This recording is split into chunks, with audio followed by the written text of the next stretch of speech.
Just one night, all we got. Just one night, all we got. Just one night, all we got. Just one night, all we got. A little party never killed nobody, so we gon' dance until we drop. A little party never killed nobody. Right here, right now is all we get. Skip my up.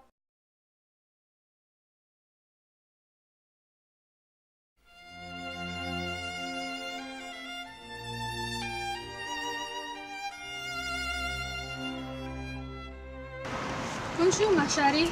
Bonjour. Good morning, Daisy. What a lovely day it is today. The grass is green, the sun is shining. Oh, how I love Paris. Pretty girl, pretty lady. Oh my god, how much for them? They're so pretty. $1.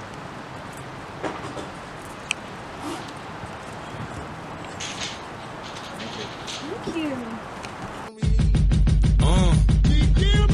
Now I ain't saying she a gold digger, but she ain't messing with no broke.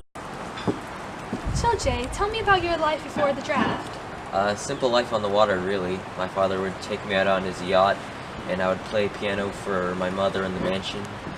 She hoped I would go to Oxford, and I play piano for her in the mansion sometimes. Sounds lovely. You have to play the piano for me after the war, and your parents sound delightful. Oh look, Jay, a cafe. We have to go there. Of course, anything for you, darling.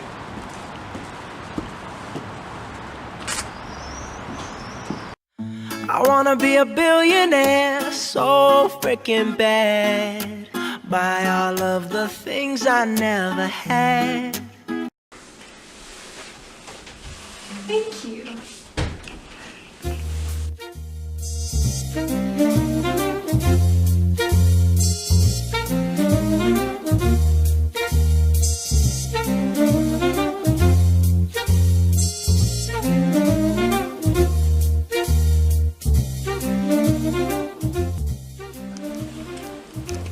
And that, Nick, is why we are the superior race.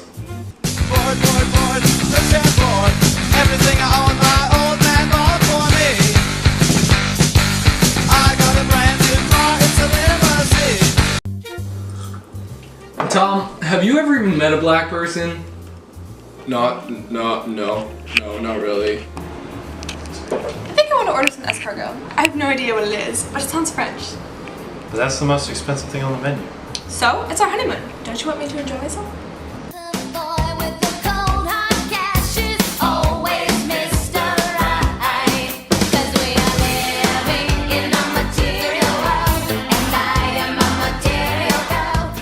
Well, yes, but... Alright, escargot it is then.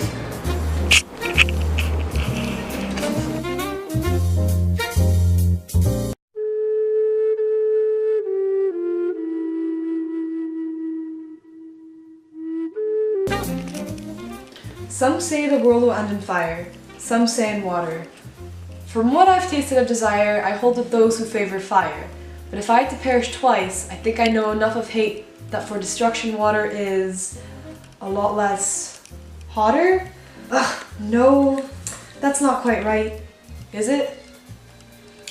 Say, Nick, have you ever read Creamy Americana? It's quite a fascinating read, really. I read it. I read a lot of books. I haven't, but I'm guessing it's about Racial superiority, of course. It's quite a fascinating subject, really. See, you always know when you're better than someone else, but it's also interesting to know why that is. As in, what separates us from the rest of the riffraff? I'm sure I don't know.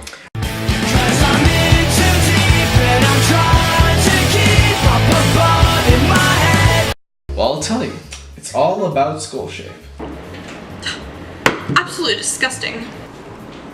You could have asked what it was before you ordered it. Well, it's your fault for taking me to this dreadful cafe. I mean, what kind of civilized place sells roast snails? Now I need to order something new. Please don't.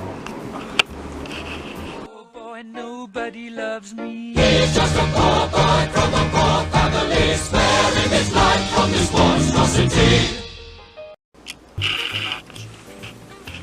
Well, Daisy, I'm afraid I have to head back to base. Oh Jay, must you? Yes, there's nothing I'd rather do than spend this fine evening with you. When will I see you again? Soon enough, I promise. May I walk you home? No, I think I'm gonna stay a bit longer and enjoy myself. Splendid. Splendid.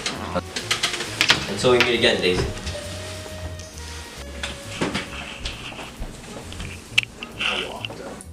I have to say, Tom, Yale sure is starting to get to me. Well, of course, Nick. Our superior racial status demands we take on quite more rigorous coursework just to demonstrate that we can. It's all quite simple, really. You see, I've just told you I read this book. Hey, say, who's that fine lady over there? Why, it's my second cousin Daisy. Introduce me, will you? Yes, of course.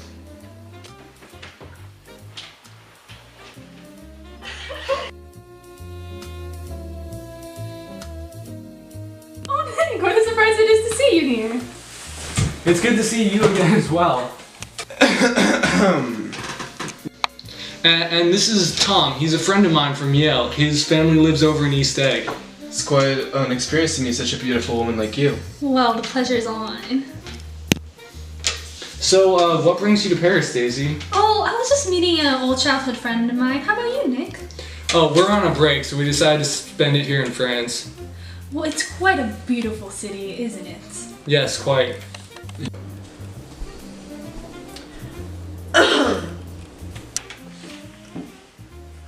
Over back where they speak of life as staying, you couldn't call it living, for it ain't. There was an old house renewed with paint, and in it a piano loudly playing. Out in the plowed ground in the cold of digger, among unearthed potatoes standing still, was counting winter dinners, one a hill, with half an ear to the piano's vigor, all that piano and new paint back there. Was it some money suddenly come into, or some extravagance young love had been to, or old love on an impulse not to care, not to sink under being man and wife, but get some colors and music out of life. Whatever is that fellow trying to say? Say, you two should dance. May I? Of course you may.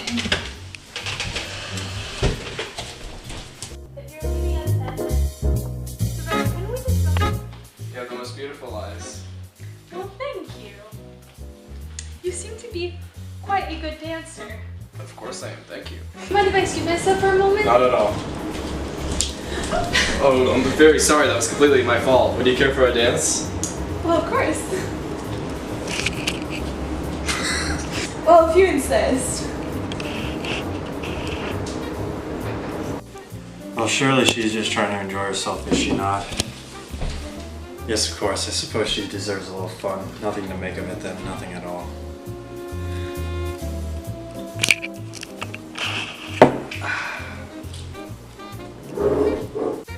So how do you like Tom? We were having a wonderful time. He's really easy and fun to talk to. Well, he's a Yale man. Well, I better be getting back to him soon.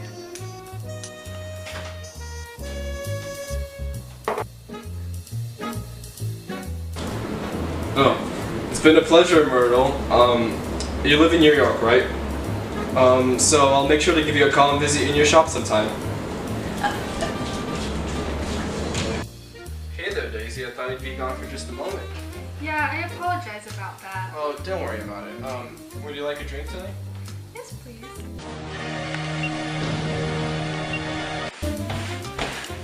Jay, what brings you back here? Forgot my wallet. Who is this, Daisy? Is he bothering you? No, Of course she does, old sport. We know each other very well. In fact, I may have the audacity to ask who exactly are you who has been insolent as in approaching her in my absence. You listen here, you old sport. I don't know what trench you called from, but you clearly seem to have forgotten your mind there. It amazes me that you were even able to scrounge up the money to take a bus into town, and so any connection you have with Daisy is no doubt between bagger and passerby. No doubt. Now you take your last penny and get out of here. Daisy! No, stop! I can't take this anymore.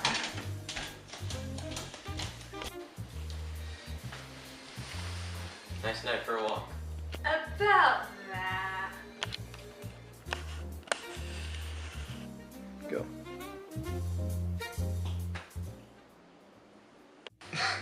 Wait, Daisy.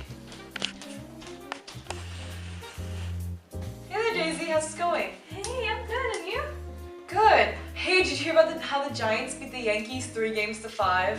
I don't really,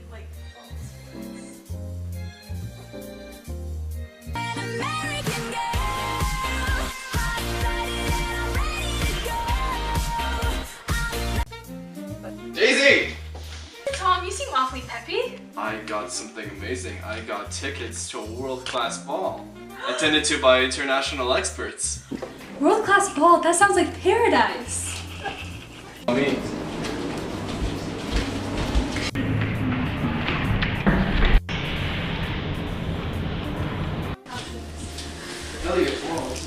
Gosh, Wilson, get off me. I don't want your help. I'm sure it was just an accident. It's not that. We're just nothing compared to them. The amount of money we have is what they spend in a day. I hate it. Don't fret, we're in Paris. I'll go buy you some more escargot.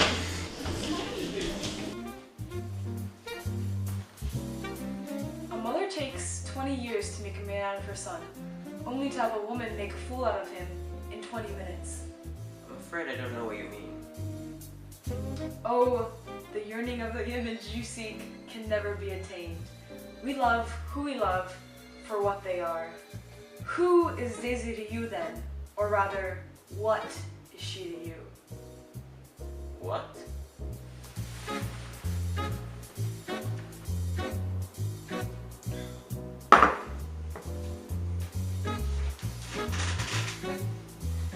This whole idea of old money and new money is ignorant, don't you agree, Mr. Frost? Did you see the way Daisy completely forgot about that man after meeting Tom? And the way Tom threw away that woman as if she were a toy? I agree.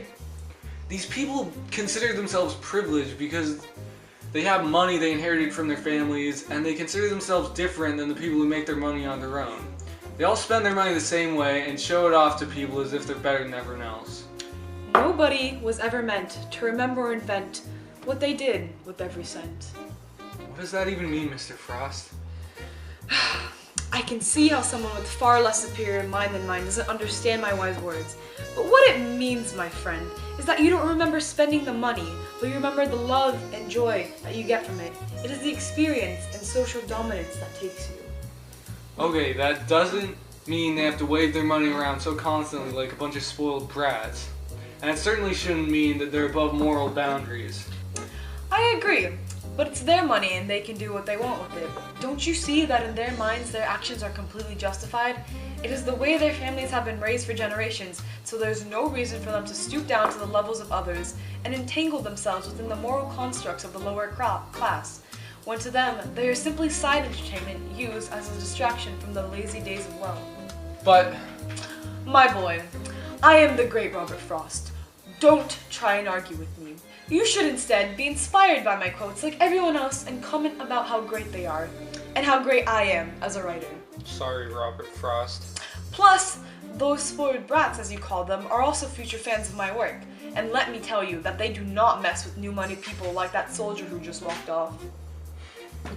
Alright, well, I'm glad I had nothing to do with them and nothing to do with this whole scene. Now, if you'll excuse me, I have stocks to attend to.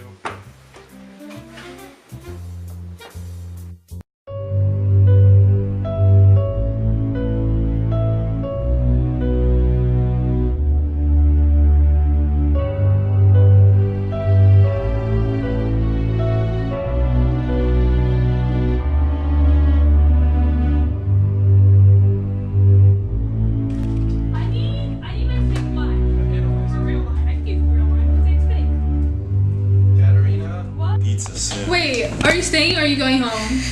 I'm gonna try to go home. well, of course, Nick. Our superior racial status demands that we take. No. Oh my God! Stop talking. Turn. Okay. How do you start recording on this thing? Here, I'd like the other camera. No, we're not changing cameras just because you have pickiness. Okay? I don't know how to. I don't know how to use this one. Literally, Over. Yes. Wait. literally press the record. Stop. You're recording right now. I am. What? Oh. Yes. You're checking your grades right now. Okay, I'm done now. Igor, not being here is a distracting element. I'm a distracting element. You're such a distracting element. I was just. Okay. Okay, let's restart. Okay. No more hooligans. I'm gonna like have this a little.